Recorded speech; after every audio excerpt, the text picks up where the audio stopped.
Hi, this is Pastor Nick Hood, and today I'm coming to you live from Stinson Beach in Northern California. It's not really that far from Berkeley, California. I'm out here to visit Nathan and his wife Charla, also the grandchildren. Actually, really, I'm here to see the grandchildren. But my brother Steve is out here. He's celebrating his 57th birthday. So last night we had cake and ice cream. But I want to share with you a thought. Some of you may know I do a podcast. You can find it on Apple Podcasts, Google Podcasts, Spotify Podcasts, and Anchor Podcasts. But the verse that I'm reading, the podcast is just a audio recording. And I do them primarily from the Bible.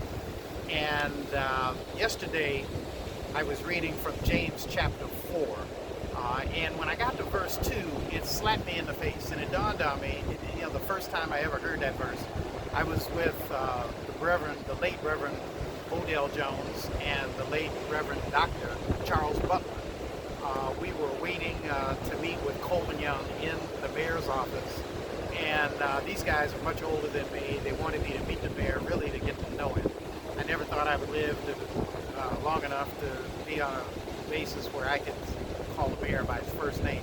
Everybody called him Mayor Young, but the people who were close to him called him Coleman.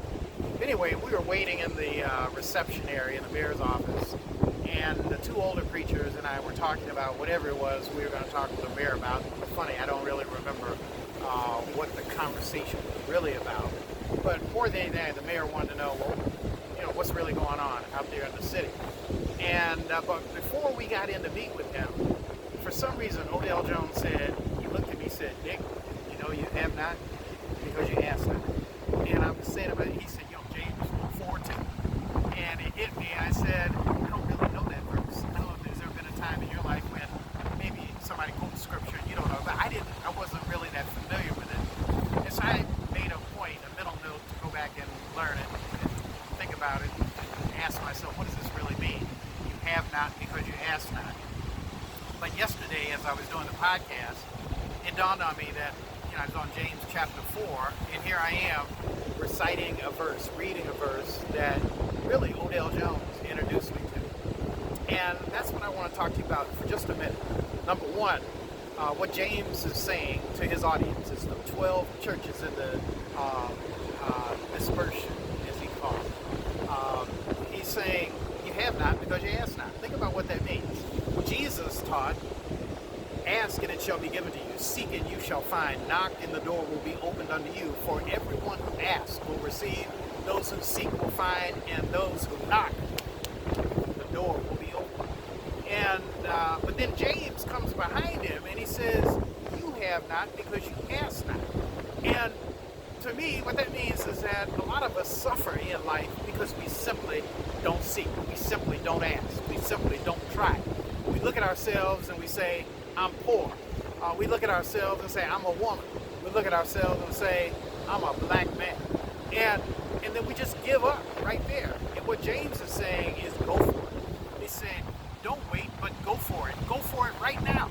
And so that's the encouragement that I give you today. Now tomorrow, I'm going to do a video. Hopefully it'll be a little sunnier tomorrow out here, but we've got a little window where it's not raining hard yet. But tomorrow I'm going to talk about the second part of that verse, James 4:2, where James says, some of you ask, but you ask for the wrong thing. And so tomorrow that's what I'll be talking about. But I hope that this is a blessing to you. I want to leave you with a prayer.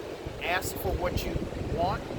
Go seek and find what you think you need. And don't hold back. So I'd like to leave you with a prayer. God Almighty, I pray this day that every person within the sound of my voice will have the courage to ask for what they want, that they'll have the gumption to seek for what they want, and that they will have the faith to knock on the door of opportunity and to ask for your help. Bless us this day. Keep us always in thy care. In Jesus' name I pray.